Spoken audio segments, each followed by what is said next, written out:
Hey guys, welcome back to part 2 of this How I'm Gearing segment. Here we are in Forge of Souls. In the last clip, I showed you how I was picking gear and we were looking at the cape. I'm still working on that and a couple other things. So this is an older clip. You can see my mace is significantly older. It's pretty outdated. So we're going to jump back from this clip here in a second, and I'm going to show you that this is the mace that I'm looking to get. This is Lucky Old Sun or Old Lucky Sun. So it's one of those guys. It's a pretty decent upgrade from what I'd been using since, gosh, I don't know. I think I'd had that since 75, so it needed to be upgraded for sure. And while I don't have the cape to show you guys yet, I went through the same process to pick this mace and find this mace. And so basically I'm showing you the same thing only for the mace instead of the cape. So do what you will with that. So that about does it really for how I'm picking gear. I guess the rest of this will be sort of a new tip and actually trying to obtain the gear. Guys, I want to pass along information as I learn it so that some of you guys can pick up some new things if you didn't already know it. I know that some people probably already know this, but as a tank I like to be able to zoom my camera out as far as possible so that I can see some additional things. If you go into your interface and scroll down to camera, there's a max camera distance setting, and I think its default is the middle. You can scroll it up further and get a little extra distance. And if I zoom all the way out, you can see how far that is. But something new that I've learned, if you type /macro, you can go in and set up one that's /console set camera distance max factor 4. And I'll go ahead and post this in I guess it's the bottom bar now, not the sidebar anymore, so that you can see that. And you can actually scroll your camera out even further than that, and I do find it helpful in some situations. I don't know if there's a way to set that as a firm setting so that you don't have to have it as a macro. Right now, every time I come in the game, I just click on that, and then it resets my camera so I can zoom out further. It doesn't always work in all situations because lots of times you're in too close to really have your camera out that far, but it is something that I found that was kind of helpful recently. Alright guys, so that brings us up to the first boss in Forge of Souls, and this is the boss that should drop that mace. I did look it up. It's supposed to be about a 30% drop rate, so it's fairly high, but it took me about 9 runs through this to actually pick it up.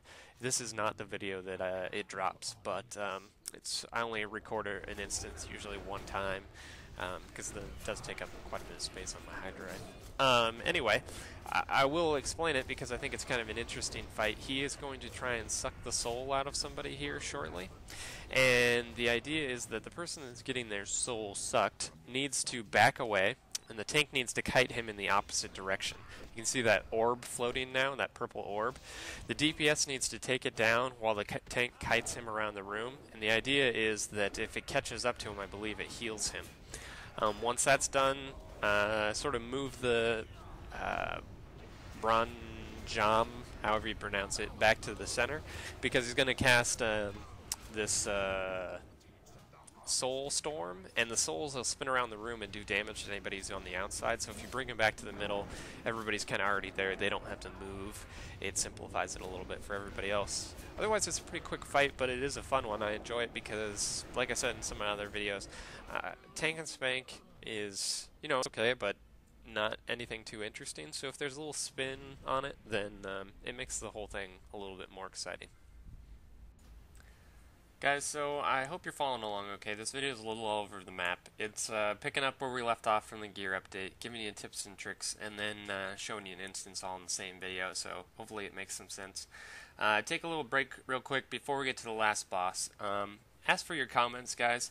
I started doing these videos after Hobbs stopped doing his videos because I felt like a lot of people still wanted to see WoW content, and there wasn't, there's a few other people out there that did it, but didn't really follow along that well, so I went ahead and started my own channel, and I don't know if this is helping you guys or not. So Hobbs is back doing his videos again, and if you guys want me to keep doing these, I'll go ahead and keep doing them. Just go ahead and post in the comments, yay, nay, or otherwise. Let me know what you think. Your ratings on the videos, good or bad, do help the viewership, and I've gotten a few new subscribers lately, a few new friends, lots of new comments, and I wanted to thank you guys for that because it keeps me making these. So if you want me to keep making them, I will. Just let me know what you think. And we're at the last boss now, so I'll go ahead and give you what I know about him, and hopefully it'll help you when you're here. He does a couple different things. One, you can see him casting Mirrored Soul right now. That puts a laser or a little connection between him and another party member, and it's either hurting the party member or helping him, so you need to reduce your damage during that phase there. The next thing he does is he unleashes all these souls, and as a tank, there's not a lot you can do against these guys. From my experiences, they've been untauntable to me, so I haven't been able to pull them off anybody, so just increase your damage during that portion if you can, and make sure that you're going to hold aggro when they're gone. He casts that Mirrored Soul pretty often, so watch as that comes out so that you are not taking down other people who are helping the boss. And then the last thing that he does is he casts, I believe it's called Wailing Souls. Yep, there it is, Wailing Souls. And it bursts this light out of front of him, so if you're in front of him, you need to move. He spins as it comes out, so it does a lot of damage, and it will take you down pretty quickly, so get the heck out of it.